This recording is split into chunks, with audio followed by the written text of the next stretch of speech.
सभी को अभिलाषा चौहान का नमस्कार। आज की हमारी चर्चा का विषय है वाक्य और उसके विभिन्न अंग।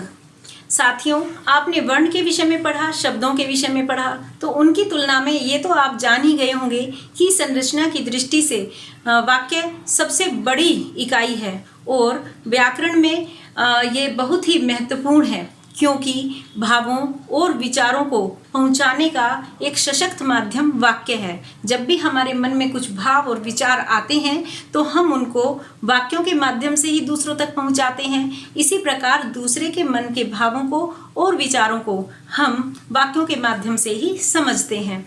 इसका अभिप्राय यह हुआ कि भाषा की वह इकाई जो किसी भाव और विचार को पूर्ण रूप से अभिव्यक्त कर दे वह वाक्य कहलाती है। आसान शब्दों में शब्दों के सार्थक समूह को वाक्य कहते हैं। साथियों, मैंने अभी तक आपसे जितनी भी बातें की हैं वो सभी वाक्यों के माध्यम से की हैं। आपने अपने जीवन में अभी तक लाखों करोड़ों वाक्य बोले होंगे। इन वाक्यों की कुछ विशेषताएं भी होती हैं जिनकी तरफ हमने कभी ध्यान ही नहीं दिया। अब यदि देखिए, हम अगर कोई वाक्य बोलते हैं और उस वाक्य में शब्दों के क्रम को बदल दिया जाए तो हमें ऐसा लगता है कि वाक्य के अर्थ का अनर्थ हो गया है। जैसे कि एक वाक्य है, मजदूर बगीचे में पौधे लगा रहे हैं। अब इस वाक्य में मजदूर बगीचे में पौधे लगा रहे हैं, हम इसके क्रम को बदल देते हैं। बगीचे, पौधे, मजदूर, रहे, हैं, लगा। क्रम बदलते ही इसके अर्थ के समझने में हमें बाधा उत्पन्न हो रही है। इसका अर्थ यह हुआ कि वाक्य में कितने ही सार्थक शब्दों का प्रयोग किया गया हो, यदि उनका क्रम सही ना हो तो उनका पूर्ण अर्थ अपने सही रूप में अभिव्यक्त नहीं हो पाता है। इसी तरह से हमें इन शब्दों को निरंतरता के साथ बोलना पड़ता है, अर्थात उनके बीच का बोलने का, उच्चारण का जो समय है वो बहुत अधिक नहीं होना चाहिए। जैसे कि देश के प्रधानमंत्री देशवासियों को कल सुबह भाषण देंगे। यद्यपि यह वाक्य अपने अर्थ में पूर्ण है, इसका क्रम भी ठीक है, परंतु हमने शब्दों के उच्चारण में इतना अधिक समय लगा दिया है कि उसके अर्थ को समझने में और पिछले शब्द को याद रखने में हमें अच्छी खासी कठिनाई का अनुभव हो रहा है। इसलिए शब्दों के उच्चारण में एक निश्चित समय का होना भी आवश्यक है। साथियों, आप जानते ही हैं कि कई बार जब हम अटपटे वाक्य सुनते हैं जिनमें कि कर्ता के अनुसार उसकी क्रिया के लिंग और वचन का प्रयोग ना किया गया हो, जैसे कि राम पुस्तक पढ़ती है।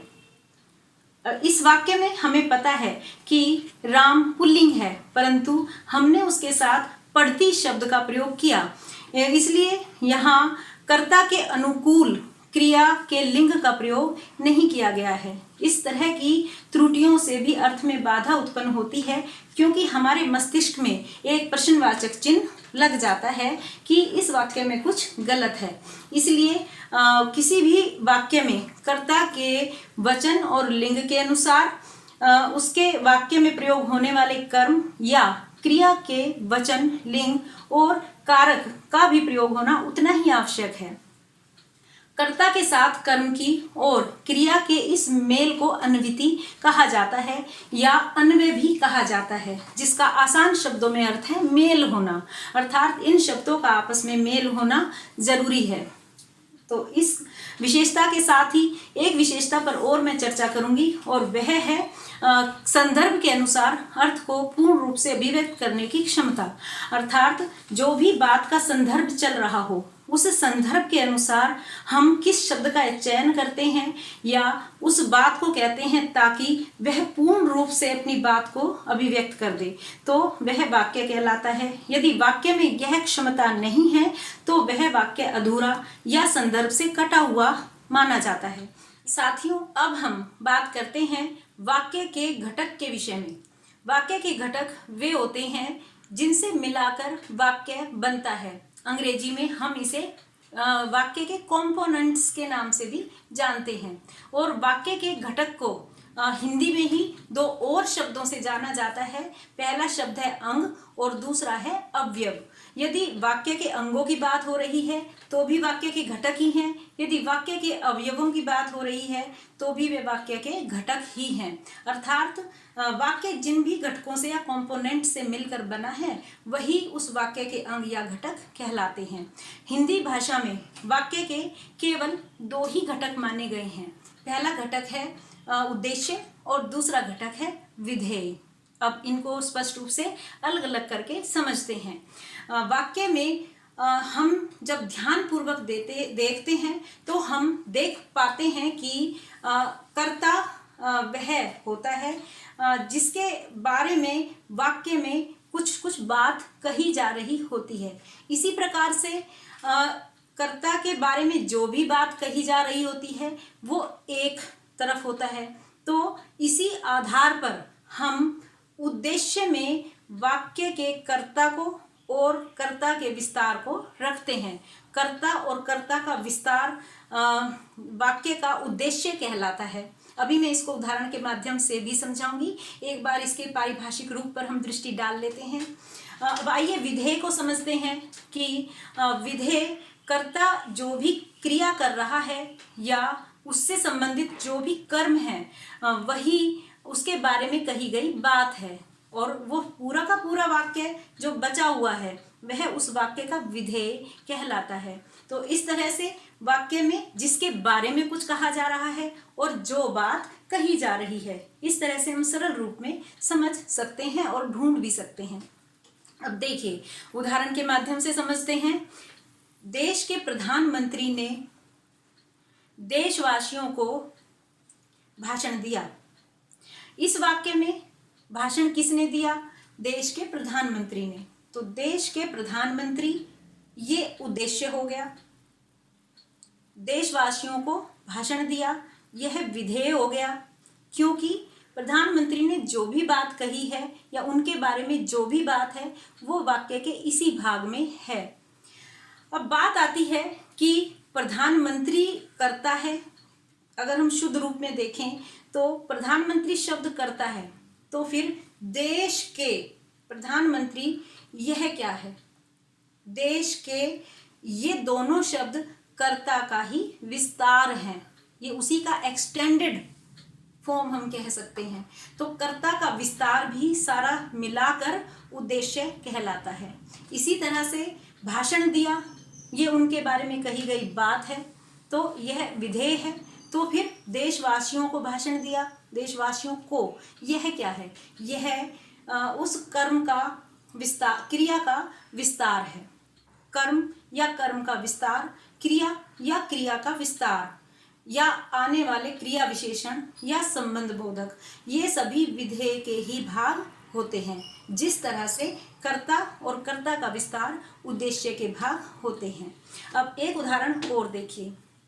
आदित्य की बुआ जी गांव के बच्चों को हिंदी पढ़ाती हैं। यहाँ आदित्य की बुआ जी कर्ता, आदित्य की बुआ जी, आदित्य की, ये कर्ता का विस्तार, पढ़ाती हैं क्रिया, गांव के बच्चों को ये कर्म, और गांव के ये कर्म का विस्तार। तो इस तरह से इस तरफ भी हम यदि देख पाते हैं तो क्रिया और कर्म है और कर्म का विस्तार है। तो कहने का अर्थ ये हुआ सरल शब्दों में कि उद्देश्य में चाहे कर्ता हो चाहे कर्ता का विस्तार हो, और विधेय में चाहे क्रिया हो, क्रिया विशेषण हो, कर्म हो या कर्म का विस्तार हो या कोई संबंध बोधक शब्द हो, तो वह सभी विधेय के अंतर्गत ही आता है। तो मैं समझती हूँ कि आप वाक्य के दोनों घटकों, दोनों अवयवों को अच्छे से समझ गए होंगे।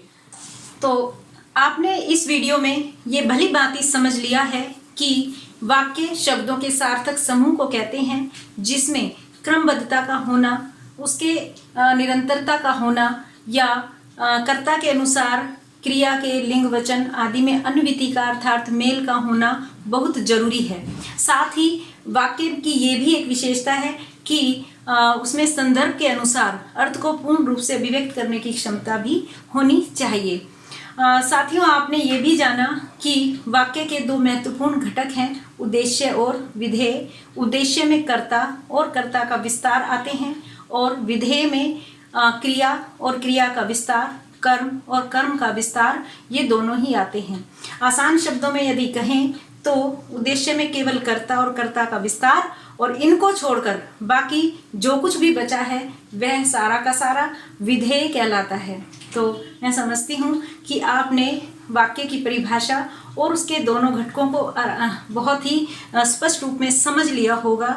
अगली वीडियो में मैं चर्चा करूँगी वाक्य के भेदों के बारे में, जो कि अर्थ के आधार पर होंगे। तब तक के लिए आप सभी को स्वस्थ रहने की शुभकामनाएं।